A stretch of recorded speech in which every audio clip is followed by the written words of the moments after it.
joining the conversation. This morning we are talking about cybersecurity, and especially during this time when government has asked people to stay at home and work from home if possible, as one of the measures to contain the spread of COVID-19 or coronavirus disease. Children are home, of course, because schools are closed and some schools are conducting online learning. But this, no doubt, exposes us to certain risks and threats. So in studio this morning, we are delighted to have Dr. Katherine Getao, who is the CEO, ICT Authority, and she's taking us through cybersecurity, what we need to know to keep ourselves and even our data safe online.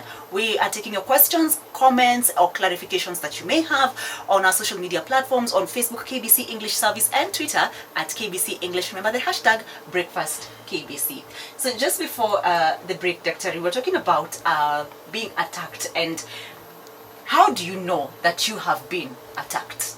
Sometimes you know because you have the program we referred to earlier called an antivirus, Yes. which will tell you, because when it runs, it's able to tell you on the screen.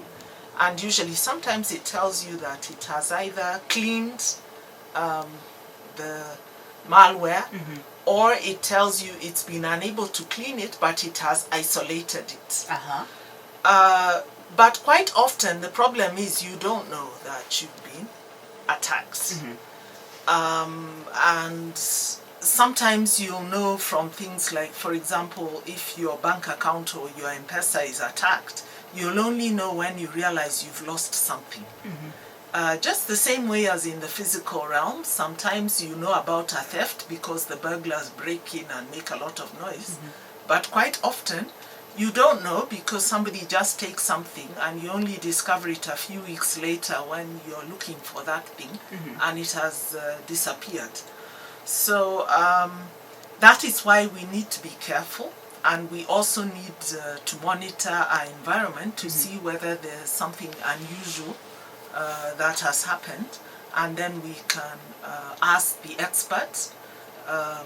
If you are using a certain provider, you might ask them. If it's your bank, you might ask them. Or if it's from your office, then you would ask your system administrator or somebody in your ICT that there's something strange happening on my machine. Could you have a look and just see if there's something wrong? Yes. With COVID-19 and of course many banks preferring and even telling their customers to do online banking, I'd like to know, how would I be attacked and not know until maybe a few days later that I have been attacked? Is it that it's going to masquerade as something else? I'm going to do something thinking it's legit or genuine, and it is not. The simplest way to think about these attacks, because most of the attackers are actually criminals. So there's certain things they're looking for. The most obvious one is money. So when you're transacting on your bank or on your M-Pesa or something, of course what you're transacting is money. So of course somebody would be looking for something like your password or your PIN code in order to access your account and make usually a withdrawal, which is not from you, or to redirect money to some other account that is not your account in order to steal your money. Another way of stealing your money is through what is called social engineering. And I'll just tell a very quick story where one of my friends came to me and said, "Can I borrow 20,000 shillings?" So I said, "What for?" So they said, "Well, I've just got a notification that I've won 1 million shillings. So I said, "Then why do you need 20,000? So they said, "Okay, there's a facilitation fee of 20,000 shillings before I can collect my million." So I asked her, "Then why don't they just deduct the 20,000 from the million and pay you the balance?" And she got very angry because she said, "Well, you know, you're trying to spoil my life. I've won 1 million. So I asked her, did you even participate in that competition? She said, "No." So how are you winning things that you didn't apply to win? I prayed about it, and I think this is God's answer. So there are people who actually con you using the same thing. And you may ask, who can be conned by something so simple that I'm being asked to pay 20,000 shillings to get $1 million? Now, the problem with this is because they send these messages out to tens of millions of people. And if they can get even 50 people who are willing to part with their 20,000, that's already $1 million That's shillings. $1 million, yes. Yeah, so even out of the 10 million, if they can just find 50 people who will believe this story, it's enough to make a killing. And that is why the second thing they want to steal is data and information. Because you'd ask, how did they manage to send this message to 1 million people? Now, I think there are many of us, we download free software, isn't it? Yes. And whenever you download free software, it asks you, can I access your photos? Can I access your contact list? And so on. And usually we just say yes, yes, yes, yes. Because so we can get to the end. Yeah, we want the software. Yes. Now, when it gets to your contact list, maybe you have 200 or 300 people. It now has their phone numbers and their email addresses, which it can then use to pass on the attack to a new group. And now for each of those 200 people, it will access their contact list, and then the story goes on.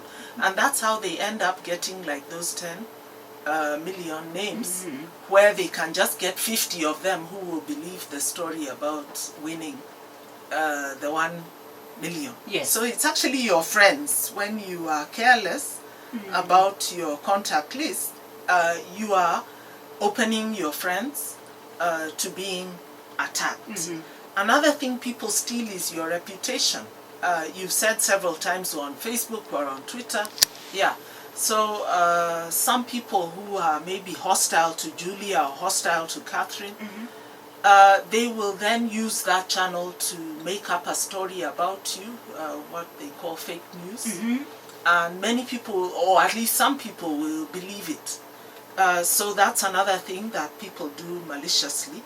Then finally, and one which is very dangerous, I won't say it's finally, there are many other attacks, but I just want to describe the simple ones.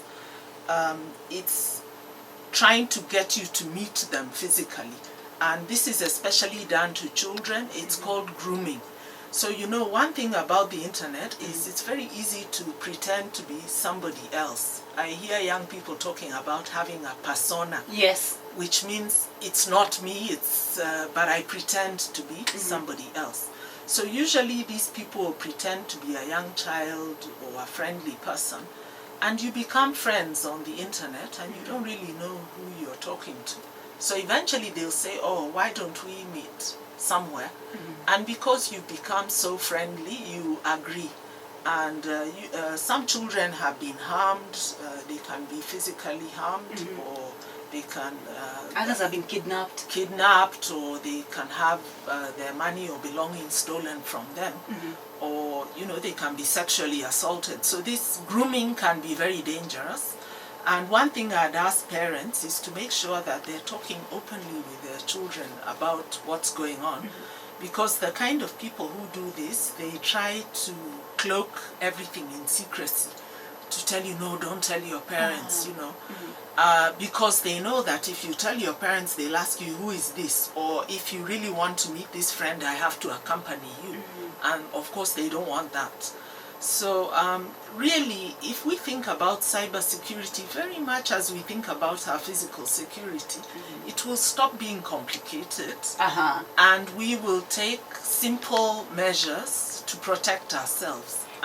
In terms of data, what happens when, say, I think like, it's just me, I'm just one person in a population of 7 billion people plus in the world. Why would someone want my data? What would they want to do with it?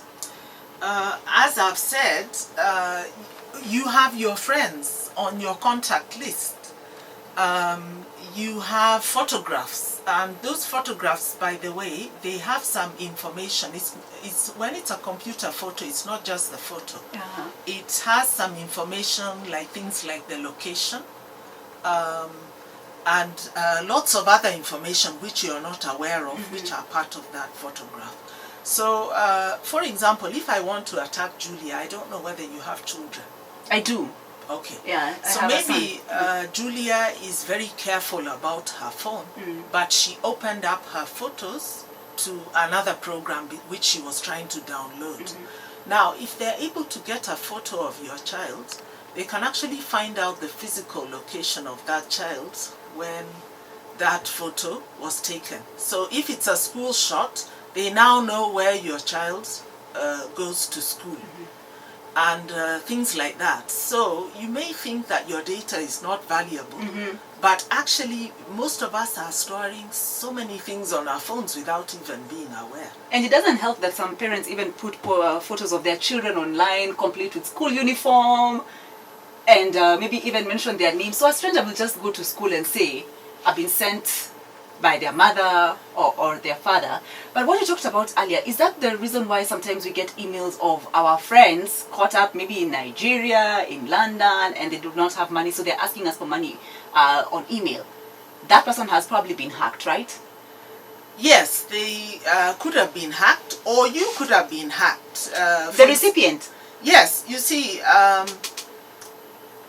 when we get your list of contacts, we know the people who are close to you, especially if we can get your calling information. So if I see that I've called you 100 times in the last month, somebody knows I'm pretty close to you.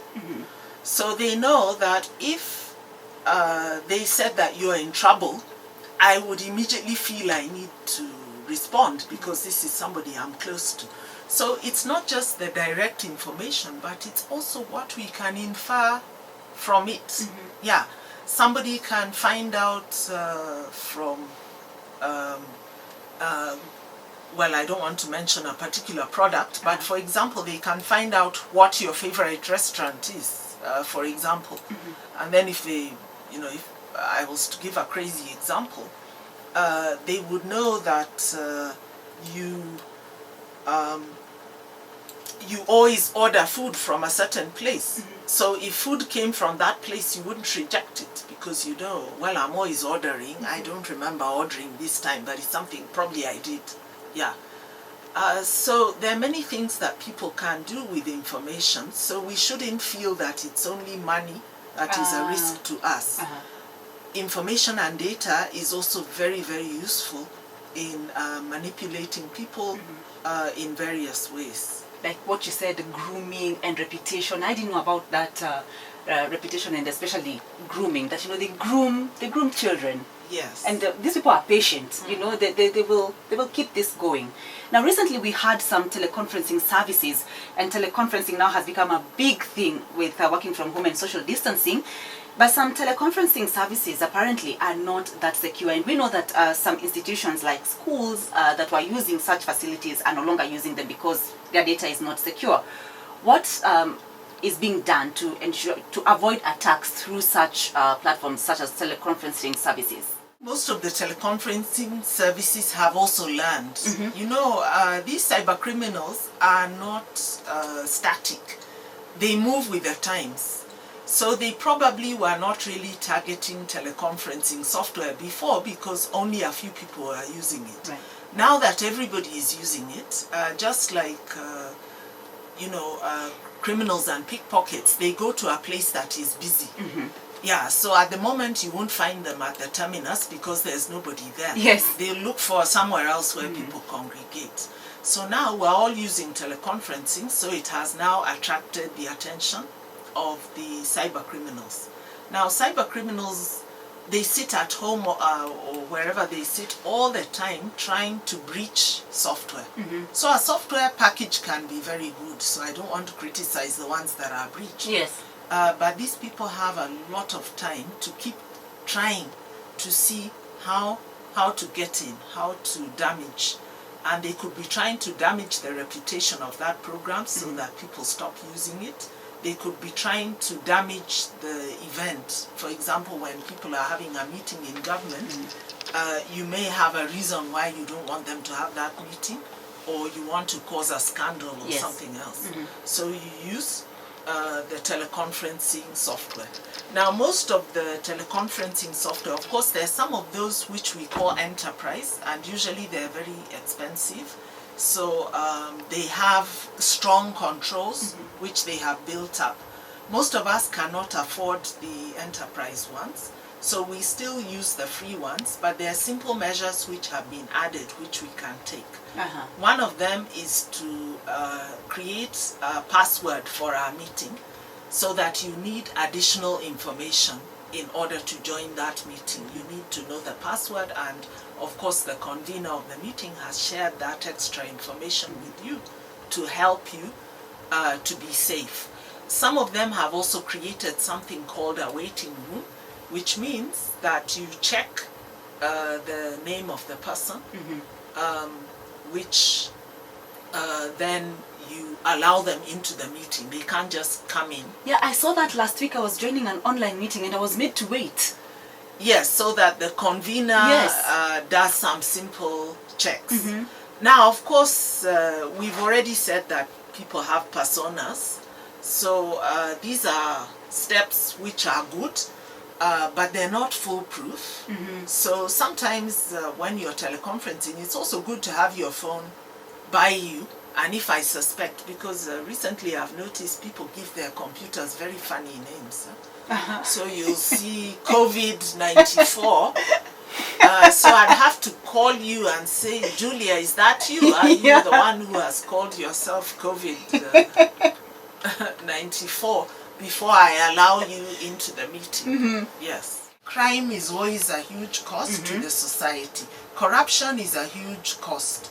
Whenever we are wicked, it costs other people pain, money, and other things. So yes, cybersecurity is costing a lot, but so are a lot of other things, you know. So I just wish people would stop being wicked. But since they started in the Garden of Eden, I suppose it's not going to stop very soon. The cybercrime law also makes it illegal to damage people's computer systems and to put those wrong instructions. So all of those things are crimes. So Kenya has done well in the area of legislation. Perhaps the area where we're still developing, one is to help everyone have the capacity, because this is quite complicated even for the prosecutors, even for the investigators, even for the judges. It's a very technical area, and people need a lot of training so that they can really take the right actions around this. But I'm glad to say that our police, our Ministry of Interior, our defense, they are all building capacity in this area, and they're not doing badly. And we also have the KE cert at the Communications Authority, where they fend off a lot of attacks. By last year, it was around 26 million attacks a month. So really, a lot of work is being done to protect Kenyans, but there's always the few that get through, and some people get hurt. Tell us about the National Cybersecurity Strategies formed in 2014. It was realized that this is quite a complex area and really should be guided by strategy. So it really had four main areas. One was to take our cybersecurity posture. What does that mean? It means that cybersecurity is a global problem, and therefore each country, it's just like defense. Each country wants to know what is the attitude of this country, what does it want to do, how will it protect us, because you know, attack can start in Kenya, it can quickly spread to the region and to the world. Secondly, to build our national capability, both by raising the awareness of the ordinary people and then by developing the workforce, because we need technical cybersecurity experts, and even our policy makers need to be knowledgeable about this topic. Thirdly, it was to foster collaboration between the relevant authorities. For example, right now I've said the government is involved, the private sector, the telecommunications companies, all of them have their role in ensuring that we have the best cybersecurity in Kenya. So we have to look for ways where they can work together in a coherent manner to protect us. And then to create a vision for the country and goals and objectives from the leaders. And I'm happy to say that it was His Excellency President Uhuru Kenyatta who launched the strategy. And we're now in the process of updating it because there are new issues and new threats every day. Speaking of awareness, do you do trainings as an authority to create awareness among Kenyans? Well, we have not done so much for the general public, but we do regularly train the government, the state corporations, mostly the public sector. Is where we have been more active. But now that this technology is really in widespread use, we're looking at what is the most appropriate ways of raising awareness even among the rest of the public. And today's engagement is an example of one of the things we can do. It is also good to be a little cautious because, you know, the cyber criminals, that's their day job and their night job is to keep trying to breach. Finally, is it safe to use public Wi-Fi? Is it a way that can easily be used to access our information and maybe sensitive information at that? Okay, yes. What do I say? All of us use public Wi-Fi at some point, yes. So it is not as safe as your home network or your office network. Yes, you're much more likely to suffer a breach. So what I would advise, for example, don't keep your phone on the Wi-Fi setting all the time. Yeah, just do it in a reasoned way that maybe just for a few minutes to check your email or something. Yeah, but don't leave it on all the time so that it's connecting to every public Wi-Fi that you pass. Also, you know, try to have a password for your machine. Just simple measures to protect yourself. In the same way that as ladies, we don't keep our handbag on another chair open. No, we don't. All the time, isn't it? We keep it close to us and we keep it zipped. Yes. So think about your phone in the same way and just take simple measures to protect yourself. Thank you very much, Dr. for your time on the big conversation this morning.